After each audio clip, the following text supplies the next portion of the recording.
November 2021, Death Valley, California. Hi, this is Janet, and I'm Sly.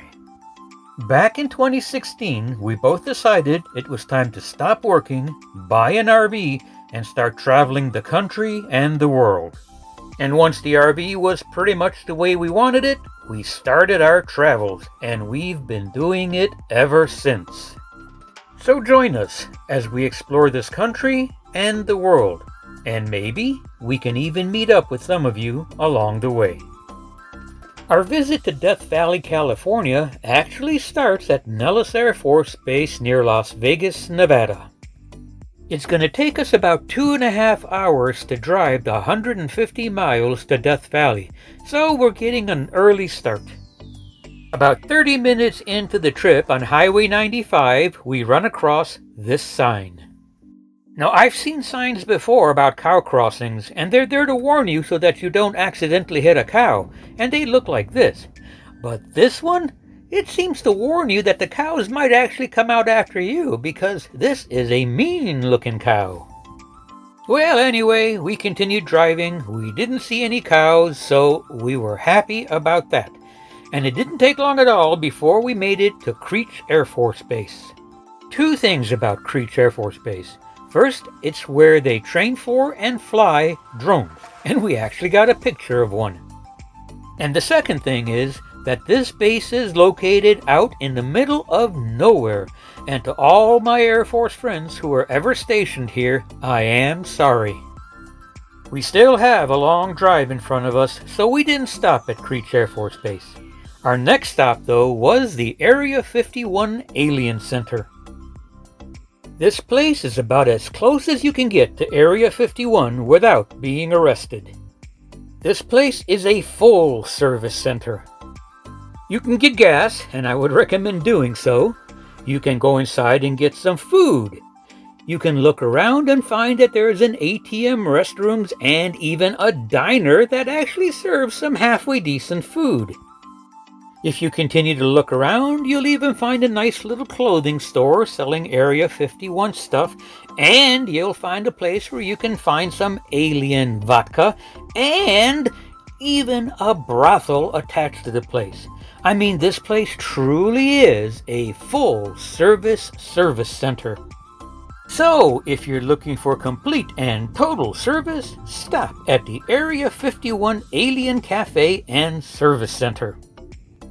Once we finished up at the Area 51 Cafe, we moved on up to our first stop, which is the ghost town of Rhyolite. This place is a ghost town, but in its heyday, it was a hustling and bustling city. Gold and silver mined from the hills around this town made this city prosper.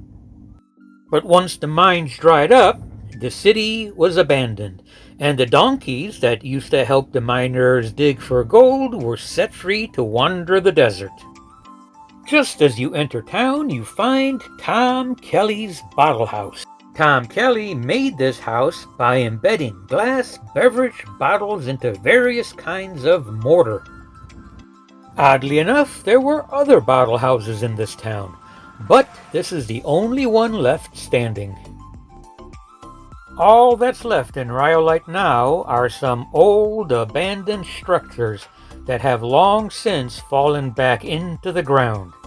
Well, that and of course, rattlesnakes. A quick half hour and you can pretty much explore this entire town and all the buildings that are left. Well, at least all the buildings that are left in the main portion of town, and that includes the old train station, which is still remarkably preserved. But you can do more than that here. You can also hike up into the hills around this town and check out some of the old abandoned mine shafts, although I very much doubt that any of them are open to the public. As you head out of town, you can also stop at the Goldwell Open Air Museum. The coolest thing are these statues of ghosts. There are several of them. And then there is also the Lady of the Desert, or the Venus of Nevada. Looks kind of like a Lego statue to me. There's origami made in metal. and this very cool looking couch. We looked around the museum, and as we left, we ran into these people who rented this very cool looking van. I mean, what? Is everything out here super cool? And so we finally left. And just a few miles outside the city, we finally left Nevada and made our way into California. Oh yeah, this is the Welcome to California sign. Just a big old stick pounded into the ground. Not very welcoming, is it? And just across the border into California is the Death Valley National Park, and this is what we came here to see. Our first view of Death Valley was from the mountains surrounding the valley.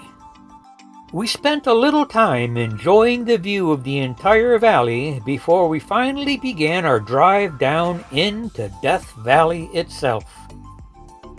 After just a little while of driving downhill, we finally reached sea level. I haven't been at sea level since Florida. And so we continued driving downhill, and eventually we found this sign. We haven't hit the low point yet, but this is the first time I've been below sea level without getting wet. Our first stop down in Death Valley itself was the Harmony Borax Works and the home of the famous 20-mule team of Death Valley. The Harmony Borax Works began processing borax back in 1883, and they processed the borax on this location because it was too expensive to haul the raw material the 160 some miles to the nearest place where it could possibly be processed. And of course, hauling all of that borax was the 20-mule team. This is a little area, and there's not much to see here, but it's well worth the stop. There's some good history here. Barely a mile down the road is the Furnace Creek Visitor Center. In addition to the Visitor Center, you'll also find the ranch at Death Valley. This place has a nice little restaurant and a neat little bar. It's worth visiting. And you'll also find a gas station. Just to put things in perspective, gas at this point in time in the area is $4 a gallon, not $6.85. So gas up before you get here.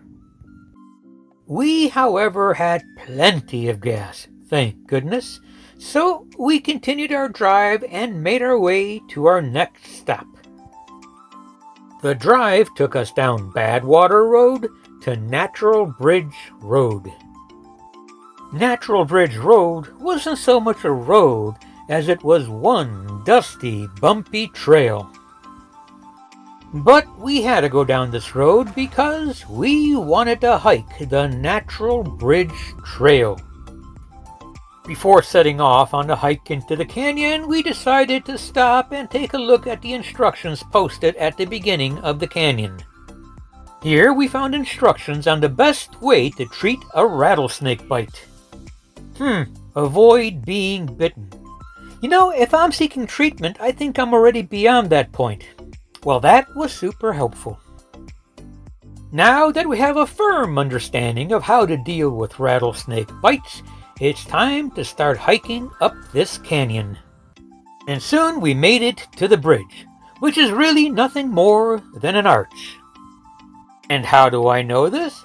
Well, if you look back, you'll see about 5 weeks of videos where we hiked the big 5 parks in Utah, and those parks are full of arches.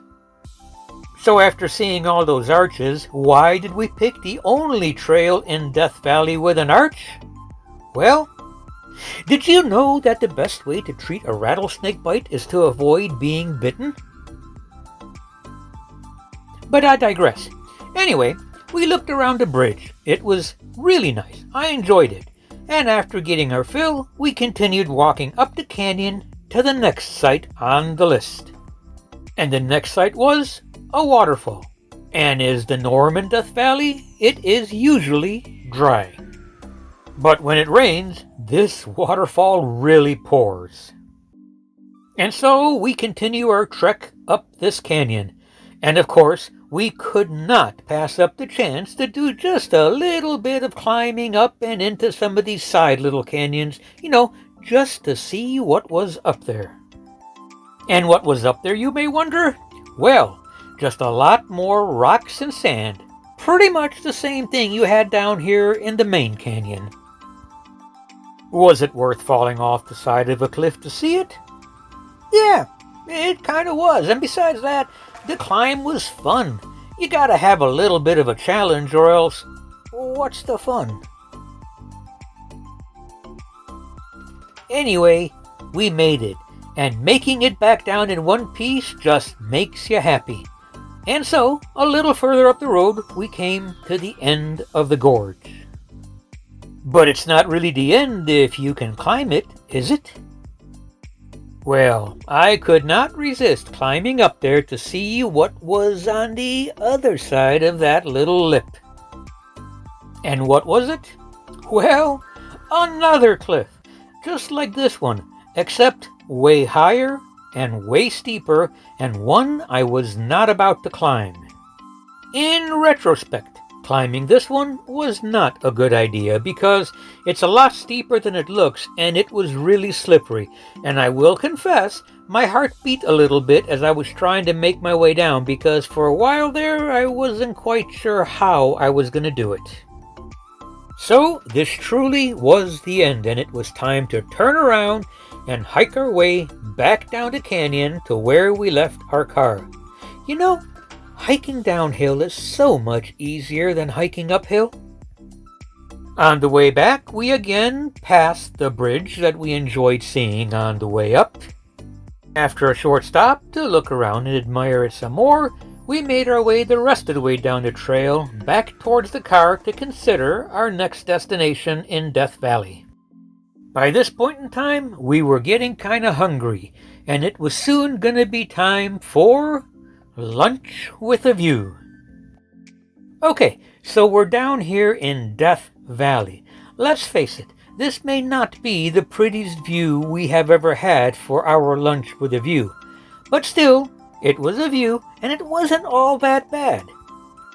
We had lunch at the Artist's Palette. It's called that because the mountains here just have these beautiful colors all over the place. Now, we didn't even come close to seeing all of Death Valley. We saw just a little itty-bitty part of it. But from what we saw, this was my favorite area. I thought it was the prettiest area we saw. And the road to drive in and out of the Artist's Palette is just amazing. It's this narrow one-way road, and you're just surrounded by cliffs and hills and mountains and just colors. I did not expect colors way out here in Death Valley. At some point in time in the future, we may very well come back here to Death Valley. And if we do, boy, if I have any amount of time at all, I am going to come out here and drive this road again. It is beautiful. Kinda makes me wish I still had my motorcycle, because this would be a beautiful motorcycle ride. And so we move on to the last stop of our one-day whirlwind tour to Death Valley, and that is Badwater Basin. At 282 feet below sea level, this is the lowest point of Death Valley, and it is the Salt Flats. The area is named for the water that you can find here pretty much year-round. The water here is really salty. It was named Badwater because way back when some old miner came down here, his mule refused to drink the water, so he named it Badwater Basin. So just in case you're curious, what does 282 feet below sea level look like? Well, sea level is way up there, and they are kind enough to put a sign there to let you know exactly where it is. And with one last look at Badwater Basin, it was time to head on home. And we found out that this place is prone to flash floods. Who would have thunk? Flash floods and Death Valley. I wouldn't have put those two things together. So, from 282 feet below sea level, we now climb up to 1,293 feet above sea level as we cross the first pass on our way back to Vegas. And our next surprise? Tortoise crossing! But we did find out that the desert tortoise lives out here. We cross another pass, this time at 3,315 feet, and with the sunset, we finally roll our way back into Vegas. Our one-day whirlwind visit to Death Valley made for a great day. And it also let us add California to the list of states that we visited since beginning our RV adventure. As usual, Janet and I really hope you enjoyed these videos. And again, we remind you to take a look at the description below to get a link to all the places that we visited so that you can find them a whole lot easier than we did. We don't usually make a video for just one day, but we packed so much into this one day that we just had to put out a video. And so, we're still in Vegas, and we don't know what our next adventure will be.